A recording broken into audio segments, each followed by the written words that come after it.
managing director of the IMF, Kristalina Georgieva, has indicated that 90% of the countries in the world will have slower growth this year. So which is why there is this perception that there is a synchronized slowdown in the global economy. That clearly argues for some relaxation of monetary policy because it gives us space for domestic policy action. Unlike in, say, 2018, when the external environment was such that we were having capital outflows which constrained the space for domestic monetary policy action, and now we do have greater space. Then, in terms of the domestic factors, we continue to have an output gap. That growth is below the potential growth rate of 5%. The various forecasts or the projections for growth this year vary from about 2.5 to 3%. The various organizations you would have seen have made forecasts.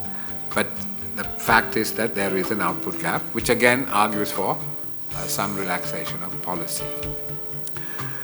A couple of other variables that argue for a relaxation of policy are: one, private sector credit growth, which has slowed down significantly. And I believe that by the end of the year, we'll see about 5.5%, about 5% credit growth. In an ideal world, we'd like it to be somewhere between 10 and 15%. So we're at 5%, so credit growth is slow. Again, that argues for some relaxation of monetary policy. And similarly, when you look at the monetary aggregates, say M2B, which is I think about 7.8%, 7.7%, which again we think is below where it could and should be. Again, that's another factor that argues for a further relaxation of policy. However, there are some factors which indicate that we need to be cautious about relaxing policy. One is that in the short run anyway, there is likely to be an uptick in inflation. Food price inflation has gone up, and some of the factors there are the seasonal increase in fish prices because of the monsoon. Vegetable prices have also gone up. Again, I suspect the weather is a factor. And the yalla production was less than was anticipated. We had a very good maha, but the yalla was a bit less, which could put a little bit of pressure on rice prices. So going forward, we see that there is likely to be an uptick in the rate of inflation. You will see from the presentations, and you will have more detail from the presentations, but the inflation rate is likely to go up towards the upper bound of our inflation target of 4 to 6%. Which means that we need to be cautious. Clearly, in an inflation targeting regime, meeting the inflation target is the primary objective. So that's ground for caution.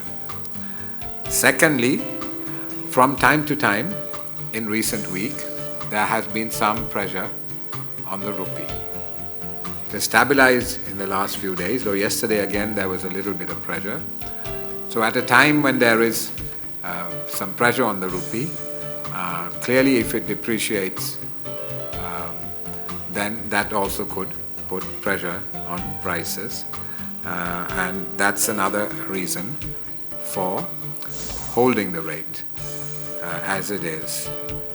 Even the food price inflation, I would argue at the moment, it makes a case for holding rates rather than increasing rates. And also we need to allow time to see what is going to happen in terms of all the measures that have been taken so far in terms of monetary policy relaxation. For instance, the statutory reserve ratio has been brought down by 250 basis points, resulting in an infusion of 150 billion rupees of permanent liquidity into the system. There have been two reductions in the policy rates, one in May of 50 basis points, another in August of 50 basis points. So there's a 100 basis point reduction in policy rates already. Then the central bank has been conducting open market operations, and now we have widened the scope of the open market operations to include some liquid bonds. In the past, it's focused on only treasury bills. Now some treasury bonds are also being used for open market operations, the liquid ones. Then, as I said, we've taken certain measures in terms of reducing bank lending rates. And we need to see what is going to happen at the end of all that. And I can expand on the bank lending rate measures in a minute. But before going that, looking at the various factors that affect the decisions on policy rates, the final factor I should bring forward, and this is really a factor that argues for possibly even tightening rates, and that is the wage increases in the pipeline. You have seen that there are a number of pressures that are being brought forward in terms of wage increases, and we need to wait and see how that will all play out. And that's a factor that actually argues for tightening policy. So quickly to sum up, global conditions argue for probably a relaxation of policy, subpar economic growth argues for relaxation of policy, moderate private sector growth and moderate broad money aggregate growth, that's again argues for relaxation. But factors arguing for holding rates and being cautious are the expected upward pressure, the transitory pressure on inflation in the short run. We expect it to stabilize in the medium term in the middle of our inflation target range, but as I said, in the short run it's likely to go up towards the upper bound of the target. Then the pressure from time to time on the currency, and also the need to provide time to see how what the impact is going to be on the various measures that have already been taken. So all those things argue for a holding of the rates, and as I said, the one factor that argues for a tightening of rates is these wage increases that are coming.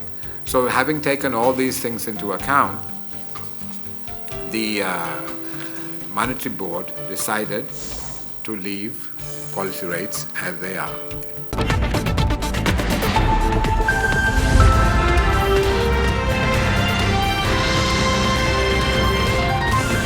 One is, despite the fact that there's going to be a slight uptick in inflation, a transitory uptick in inflation in the next few months, inflation expectations are well anchored and the outlook is stable. And we expect inflation to come down next year to the middle of the 4 to 6% range. So that's one point.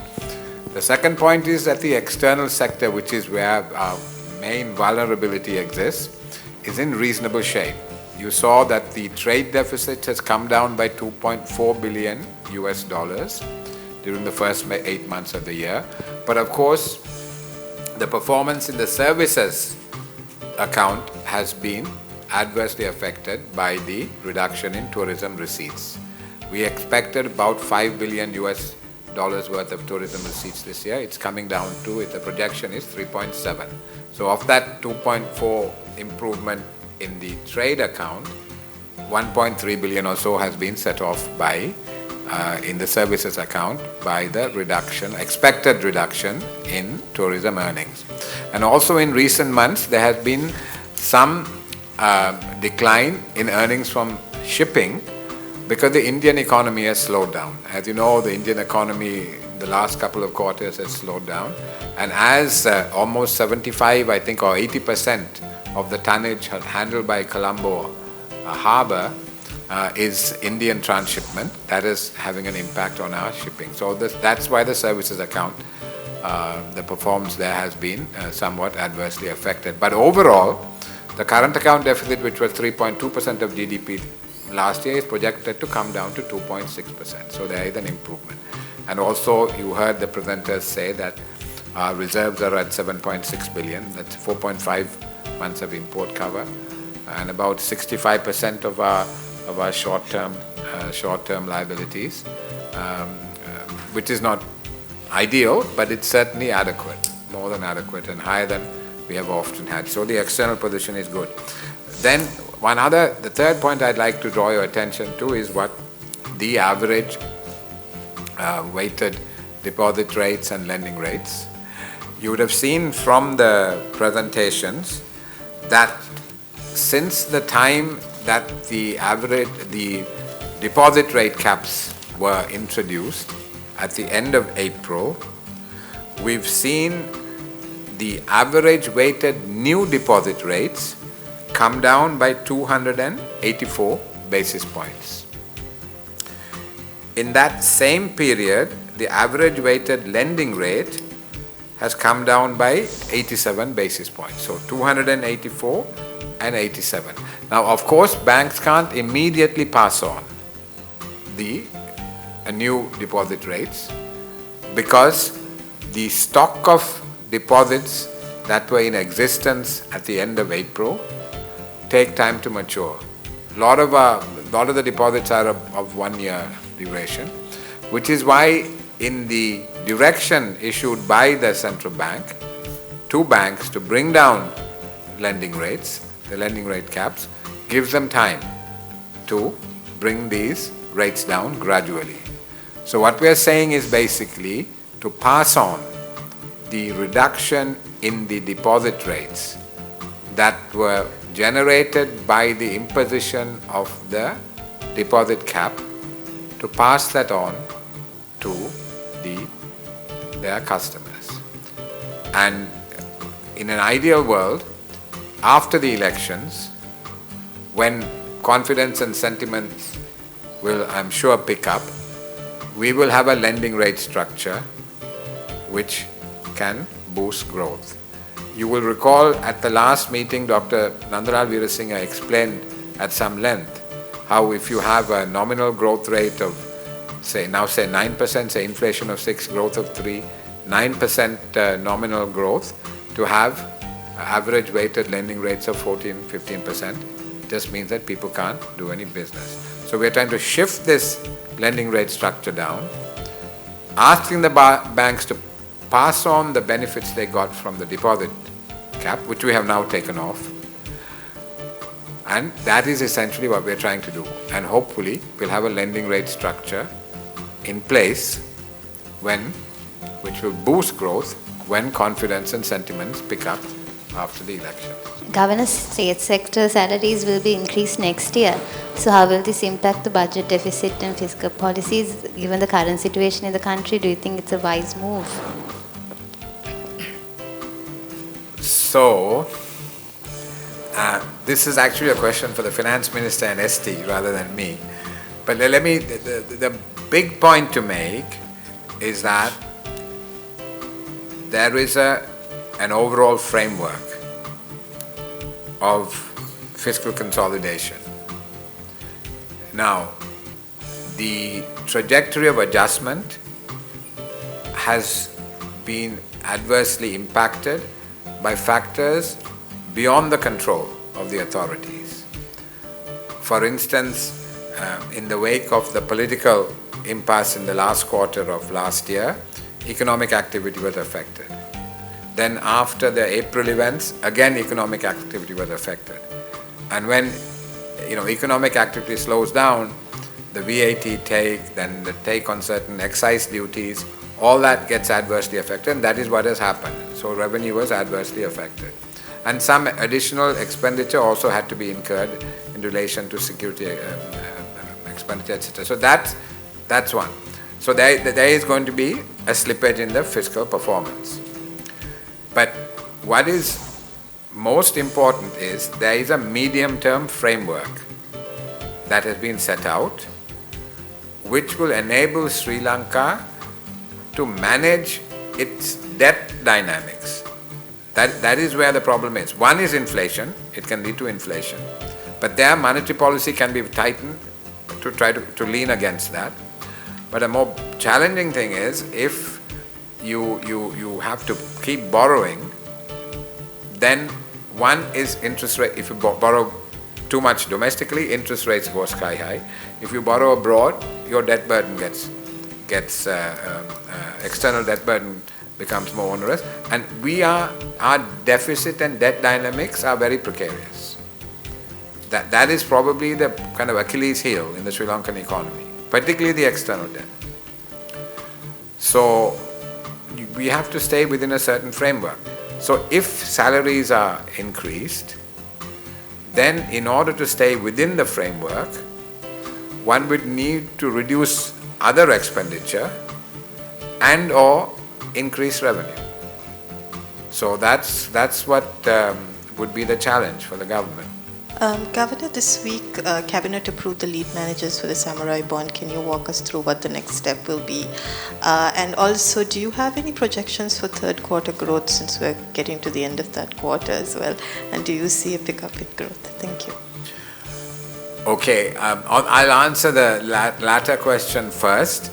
Right, DCS does the growth. They are responsible for the growth number. So I think it would not be appropriate for me to speculate at this point, because there's been quite a lot of uncertainty. But as I said, if you look at the various forecasts or projections rather that are taking place, it's going to be somewhere between 2.5 and 3%. I mean, that's where hopefully closer to 3 than 2.5. Then on the Samurai bond, so essentially now the lead managers have been appointed. They will do the paperwork. There's extensive paperwork, and of course this time there's Japanese involved as well, so all that has to be sorted out. And then they are also expected to negotiate a very competitive fee from JBIC, the Japan Bank for International Cooperation. When we went to Tokyo 6-7 weeks ago, JBIC did say that they will be as flexible as possible, and they were very supportive, and they're going to provide a 95% cover. So, this particular issuance has 95% sovereign Japanese risk. So we hope to get a very good price because of that. So it's now a question of working the paperwork. Then once the paperwork is completed, to look for a slot in terms of the market conditions. අධිපතිතුමා කලින් අහපු ප්‍රශ්නෙට ෆොරෙන්සික්ස් ඔඩිට්ස් සම්පූර්ණ කරයින් පස්සේ ක්‍රියාවලිය මොකක්ද? ඒක මහ ජනතාවට කියනවාද කොච්චර පාඩු නීතිය ක්‍රියාත්මක කරන ආයතන වලට බාර දෙනවද? The audits cover both bond issuances and EPF transactions, both those. Presidential Commission of Inquiry, in its recommendations, stated that both should be investigated, both bond issuances and EPF transactions. So the audits cover both of those. Once they are done, the Monetary Board will consider it, and then it has decided that it will seek the advice of the Attorney General as to what the next step should be. Whether it's published or not, a lot of it will depend on the advice of the Attorney General. By November we will know, it will be completed. දැනට ජනාධිපති කොමිසම් සභා පරීක්ෂණ සභාවේ ව්‍යවහාරික වෙගන්නේ ප්‍රතිඵල නීතිපතිතුමා වෙත ඒ අවසානයේදී දැනුම් දීමට තීරණය කළා තිනවා මුදල් මණ්ඩලයට ඉදිරිපත් කිරීමෙන් පසුව ඒ අනුව නීතිපතිතුමාගේ උපදෙස් මත ඉදිරි කටයුතු තීරණය වෙනු ඇත. එනුකර කොමිසමේ නිර්දේශ අනුව කරන ෆොරෙන්සික් ඔඩිට්මද කරන්නේ? එහෙම නැත්නම් අපිට ආරංචි වෙලා තියෙන එක සැරයක් ડોક્ટર වීරසිංහත් කිව්වා මේ 97 ඉඳන්ම කරනවා කියලා මේ ඔඩිට්ස් කරනවා කියලා. බැඳුම්කර කොමිසමේ නිර්දේශයට අනුව නෙවෙයිද කරන්නේ? මුදල් මණ්ඩලය වෙනම තීරණයක් කරන් වෙන ආකාරයකටද කරන්නේ? What happened was Presidential Commission of Inquiry indicated there should be further inquiry into the period before 2015 as well. Indicate kara hema.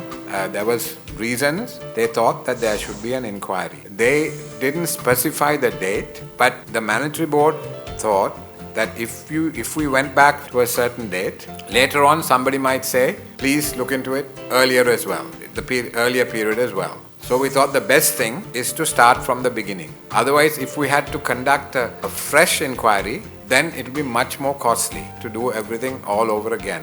The Monetary Board's view was better to look at the whole period and then in one go.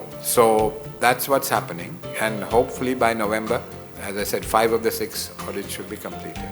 මේකෙන් ඇත්තටම අපේ මේ ව්‍යවහාරික විගණනවල ප්‍රතිඵලයන්ට කිසිම බලපෑමක් එන්නේ නැහැ. මොකද ඒ දැන් ඔබතුමා සඳහන් කරපු ඒ කාල පරිච්ඡේදය ගැන වෙනම අර පහෙන් එකක් තියෙනවා ඒ කොටසට. ඒ නිසා ඒකටත් මේ ටයිම් ඒක මේ ඒ විගණනය උනත් මනින් කරන්න හැකියාවක් තිබුණ නැහැ. මොකද අර ප්‍රොසෙස් එක ෆලෝ කරන්න වෙනම සිද්ධ කර තිබෙන නිසා මේ ප්‍රතිඵල අපිට නොවැම්බර් වලදී දැක් ගන්න පුළුවන්.